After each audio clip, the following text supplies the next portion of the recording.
নিয়ে চলে যায়, চূড়ান্ত সিদ্ধান্ত গরুগুলো নিয়ে চলে যায়, গরুগুলো বার করে দিন, ফাঁকা করে দিন, আমাদের কাজের অসুবিধা হচ্ছে। কি করবো, এই জবটা আমাদের প্রথম থেকে করে আসছে, আমরা এর মধ্যে আমরা ভাই ভাইপো সবাই লেগে আছি, পড়াশোনা করে শিক্ষিত হয়ে কিন্তু চাকরি বাকরি নেই, কি করবো? ইনকামের রাস্তা আমরা ছোটবেলা থেকে করে আসছি, দেখছি আমরা তাই করছি। ডানকুনি পৌরসভার বেঁধে দেওয়া এক সপ্তাহের নোটিশের সময়সীমা শেষ হতেই আজ সকাল থেকে শুরু হয়ে গেল অবৈধ খাটাল উচ্ছেদ অভিযান। পৌরসভার পক্ষ থেকে মাইকিং করে জানিয়ে দেওয়া হয় নোটিশের সময়সীমা উত্তীর্ণ, এবার শুরু হবে উচ্ছেদ। ডানকুনি থানার বিশাল পুলিশ বাহিনী এবং পৌরসভার আধিকারিকদের সঙ্গে একাধিক আর্থমুভার পৌঁছে যায় খাটাল এলাকায়। 1 বছর আগেই কোটি কোটি টাকা ব্যয়ে সেচ দপ্তর ডানকুনি খাল সংস্কার করলেও খালের ধারে থাকা বেআইনি খাটালগুলির বজ্র ফেলে আবারও বন্ধ করে দেয় খালের একাংশ, যার জেরে বর্ষা এলেই জলমগ্ন হয়ে পড়ে পৌরসভার বিস্তীর্ণ এলাকা। খাটাল ভাঙার আগে প্রশাসন পর্যাপ্ত প্রস্তুতি নিয়েছে। কয়েকদিন আগেই প্রতিটি খাটালের বাইরে সাঁটানো হয় নোটিশ, কেটে দেওয়া হয় বেআইনি ভূগর্ভস্থ জলের সংযোগ, বিদ্যুৎ সংযোগ বিচ্ছিন্ন করে দেয় বিদ্যুৎ দপ্তর। প্রাণী সম্পদ দপ্তরের শতাধিক পশু চিকিৎসক স্বাস্থ্য পরীক্ষা করেন প্রতিটি গরু, মোষ ও ছাগলের। ন্যাশনাল গ্রিন ট্রাইব্যুনালের নির্দেশ অনুযায়ী চলতি জুলাই মাসের মধ্যেই ডানকুনি পৌরসভা ও চন্দননগর কমিশনারেটের আওতাধীন ডানকুনি থানাকে সমস্ত অবৈধ খাটাল উচ্ছেদের দায়িত্ব দেওয়া হয়, কিন্তু বারংবার নোটিশ সত্ত্বেও কোনো খাটাল মালিকই সরে যাওয়ার উদ্যোগ না নেওয়ায় আজ শুরু হয় চূড়ান্ত উচ্ছেদ অভিযান। এই খাটালগুড়ি থেকে ডানকুনি এবং সংলগ্ন কলকাতার বহু এলাকায় প্রতিদিন দুধ সরবরাহ হয়, ফলে সাময়িকভাবে দুধের ঘাটতি হতে পারে বলে আশঙ্কা করছেন বিশেষজ্ঞরা। অপরদিকে বহু খাটাল মালিকের অভিযোগ, কয়েক পুরুষ ধরে তারা এই অঞ্চলে ব্যবসা করছেন। আজ খাটাল ভেঙে দিলে কয়েকশো গবাদি পশুকে নিয়ে তারা কোথায় যাবেন বুঝে উঠতে পারছেন না। Bureau report, Bengal TV news. দেখুন, ওনাদেরকে বারবার বলা হয়েছে, নোটিশ করা হয়েছে এবং আপনারা জানেন যে এটা দীর্ঘদিন ধরে চলছে। ওনারা সুপ্রিম কোর্টেও গিয়েছিলেন, কিন্তু সুপ্রিম কোর্টও রায় দিয়েছিলেন যে সরিয়ে দেওয়ার জন্য। এবারে এনজিটি যে অর্ডার, সেই এনজিটির অর্ডার অনুযায়ী আপনারা দেখেছেন যে মাননীয় চিফ সেক্রেটারি সাহেবকে 4 সপ্তাহ সময় দিয়েছেন। তাই চিফ সেক্রেটারির সেই অর্ডার অনুযায়ী আমরা কাজটা শুরু করেছি ডানকুনি পৌরসভা, এবং পশুগুলোকে সরিয়ে নেওয়ার জন্য বারবার আমরা খাটাল মালিকদেরকে অনুরোধ করছি যে আপনারা এগুলো সরিয়ে ফেলুন, কেননা এটাকে আর রাখার মতন জায়গায় নেই। আমরা যে অর্ডার আমরা পেয়েছি সেই অর্ডার অনুযায়ী আমরা কাজ করছি, তাই আশা করব যে ওনারা তাড়াতাড়ি সরিয়ে নেবেন এবং আমরাও আমাদের কাজটা করতে পারবো। এখন এলাকাবাসী বলছে নাকি আগে চান করতো, মাছ উৎপাদন করতো, সেসব খাল বন্ধ হয়ে গেছে। আপনারা দেখেছেন সামনের খাল আর খাল নেই, পুরো গোবরে ভর্তি হয়ে গেছে। সমস্ত এত পশুর যত মলমূত্র এবং সিরিঞ্জ থেকে শুরু করে নিডলস থেকে শুরু করে সমস্তই খালে ফেলা হয়, এবং তার জন্য পুরো খালটা একদম নষ্ট হয়ে গেছে। যে একটা সময় এই জল দিয়ে এই জলে মানুষ চান করতো, সাঁতার কাটতো, মাছ হতো, সেটাকে পুরো একদম নষ্ট করে দিয়েছে, পরিবেশটাকে একদম নষ্ট করে দিয়েছে। এলাকার মানুষ খুশি হবে যে এই খাটাল উঠে গেলে এলাকার মানুষ খুশি হবে।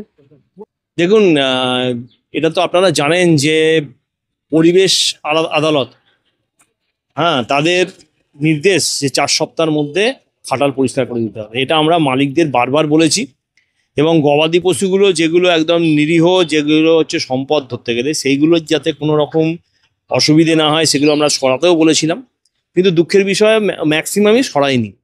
তা আমরা ওই জন্য আজকে যেগুলো ফাঁকা ছিল সেগুলোকে আমরা দিয়ে শুরু করলাম, এবং বেশ কিছু খাটাল থেকে গবাদি পশু অন্য খাটালে শিফট করিয়েও আমরা ভাঙছি।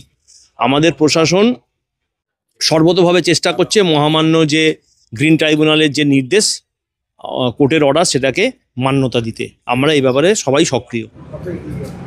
দেখুন, এই যে ডানকুনি খাল, ডানকুনিবাসীর অনেক বড় একটা সমস্যা। দীর্ঘদিন ধরে এই লড়াই চলছে, পরিবেশ কর্মী থেকে শুরু করে সাধারণ মানুষ সবাই ব্যতিব্যস্ত হয়ে আছে। কেন এই বেশ কিছুদিন আগে, মানে 1.5 বছর আগে 18 কোটি টাকা সরকার ব্যয় করে এই ডানকুনি খালকে সংস্কার করেছিল, কিন্তু 1.5 বছর না হতে হতেই এই খাল আবার বুজে যায়। তাহলে সরকার যে 18 কোটি টাকা খরচা করে এই খাল সংস্কার করলো, এতে লাভ কী হলো? তারপরেও এই খাটাল মালিকরা বারবার প্রশাসনের যে অর্ডার, কোর্টের যে অর্ডার, সেই অর্ডারকে এরা বুড়ো আঙুল দেখিয়েছে। তো আমি চাইবো যত দ্রুত সম্ভব মহামান্য আদালতের যে অর্ডার আছে বা রায় আছে, সেই রায়কে কার্যকারী করে ডানকুনিকে দূষণমুক্ত করুক। সাথে সাথে এটাও দাবি রাখছি, এই খাটাল উচ্ছেদের পরে এই ডানকুনি খালকে পুনরায় সংস্কার করা হোক, সংস্কার করে আগের অবস্থায় ফিরে আসুক, যেমন গঙ্গার সঙ্গে কানেক্টেড আছে, জোয়ার ভাটা যেই রূপ হতো সেই রূপ ফিরে আসুক। তার সাথে সাথে আমাদের পরিবেশের যে বৈচিত্র্য সেটা আস্তে আস্তে শেষ হয়েই গেছে। এই খালের মধ্যে আপনার ঝিনুক থেকে আরম্ভ করে গেড়ি, কাংড়া, শামুক, মাছ, এদেশীয় শিঙি মাছ, শোল মাছ, চাদা মাছ, পুঁটি মাছ, বেলে মাছ, এই সমস্ত মাছ বিলুপ্ত হয়ে গেছে। তো আমরা চাইব সমস্ত অবৈধ খাটাল এই ডানকুনি থেকে উচ্ছেদ হয়ে এই খাল পুনরায় আগের অবস্থায় ফিরে আসুক, যে অবস্থায় ছিল সেই অবস্থায় ফিরে আসুক। যেমন এখানকার লোক এই খালে স্নান করতো, এই খালের জলে ব্যবহার করতো, এই খালের জলে চাষাবাদের কাজে লাগতো, সেটা সম্পূর্ণভাবে রূপে বন্ধ হয়ে গেছে। সাথে সাথে ডানকুনি পৌরসভার যে 21টি ওয়ার্ড আছে, এই ওয়ার্ডগুলো এই খাল বুঝে যাবার জন্য বিভিন্ন সময়ে জলমগ্ন হয়ে যায়। সেই জলমগ্নর হাত থেকে ডানকুনিবাসী বাঁচবে বলে আমরা আশাবাদী। আমরা চাই সরকার এই খালকে আবার পুনরায় সংস্কার করে আগের অবস্থায় ফিরে আনুক। নাম? পরিবেশকর্মী শেখ মাহবুব আলী।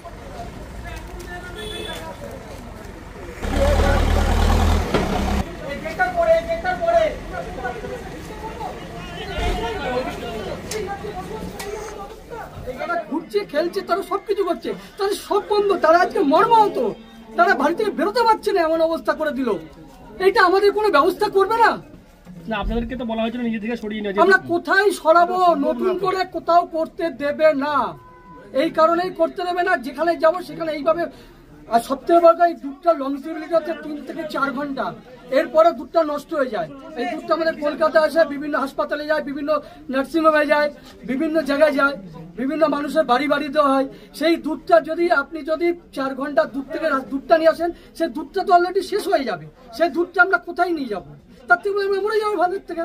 আচ্ছা, এর ফলে তো এবার দুধের একটা ঘাটতি হবে তো নাকি? দুধের তো ঘাটতি হবেই, দুধের ঘাটতি হবে, কিন্তু দুধের ঘাটতি হলে সে তো মানুষের অসুবিধা হবে। তা শুনে আমরা তো অবস্থা খারাপ হয়, আমরা কোথায় যাব, কি করব, এটাই শুধু আমরা জানতে চাই। কতগুলি খাটাল আছে মোট? হ্যাঁ, কতগুলি খাটাল আছে আমাদের এখানে? প্রায় খাটাল না হলেও 700-800 খাটাল আছে, 500-700 খাটাল আছে। কত মানুষ জড়িত এই কাজের সঙ্গে? এই কাজের সঙ্গে কমসে কম 2 লাখ লোক জড়িয়ে আছে। কারণ দানা ভুষি হলাতে শুরু করে, ভ্যান হলাতে শুরু করে, লেবার থেকে শুরু করে, সাধারণ মানুষ যারা এখানে বিচালি দেয়, এর সঙ্গে যারা গোবর তোলে, তারাও তো একটা জড়িয়ে, সবাই এর সঙ্গে জড়িয়ে আছে। আপনারা এই গোবরগুলো খালে ফেলেন কেন? এই গোবরগুলো খালে ফেলায়, এই গোবরগুলো এনাদের বলেছিল, আমাদের বলেছিল যে চেম্বার করতে। ঠিক আছে, কিছু চেম্বার করা হয়েছিল, কিন্তু সে প্রপার গাইডলাইন ধরে না করলে তো খালি গোবর চেম্বার করলেই তো হবে না। চেম্বারে গোবরটা তোলার ব্যবস্থাটা আমরা করতে পারবো না। তোলার ব্যবস্থাতে সঠিকভাবে যদি আমাদের সঙ্গে বসে যে তোলার ব্যবস্থা করার দায়িত্ব যদি নেয়, তাহলে তো আমরা চেম্বারটা করবো। সব করেছি কিছু লোক, কিন্তু তারা এখনো ইউজ করতে পারি, কারণ গোবরটা তুলে ফেলার ব্যবস্থা নেই। গোবরটা খালি তো ঘরে রাখা যাবে না, এটা তোলার ব্যবস্থা করতে হবে। সেটা দেখো করছে না, দায়িত্ব নিচ্ছে না। তাহলে আমরা চেম্বারটা তোমরা এক কথায় রাজি আছি চেম্বার করতে। প্রশাসন এই নিয়ে কোনো কথাই বলেন, উচ্চবাচ্য করেনি। আমাদেরও একটা কমিটি তৈরি হয়েছিল, তারাও কিছু করেনি। এখন মধ্যখানে পড়ে গেছি আমরা, বৃষ্টি যাতা করে, এদিকেও কাটছি ওদিকেও কাটছি, বোথ সাইডে কাটছি। এখন কি চাইছেন আপনারা? আমরা চাইছি এখন এটা কিছুদিনের জন্য দাঁড়িয়ে প্রশাসন যদি সঠিক পদ্ধতিতে যদি আমাদের চেম্বারের ব্যবস্থা করে কিভাবে গোবর তোলা যায় করে যদি আমাদের রেখে আমাদের সমস্যার সমাধান করুন। উৎখাত কিন্তু সবকিছু সমস্যার সমাধান নয়, উৎখাত সমস্যার সমাধান না, সমস্যার সমাধান হয় যেমন আগে বলা ছিল বস্তি রেখে বস্তির উন্নয়ন, ঠিক আমাদেরকে রেখে দিয়ে আমাদের উন্নয়ন করুন, আমাদের সমস্যার সমাধান করুন, আমরা সেটাই চাই। আমার নাম শরৎ কুমার সাহা।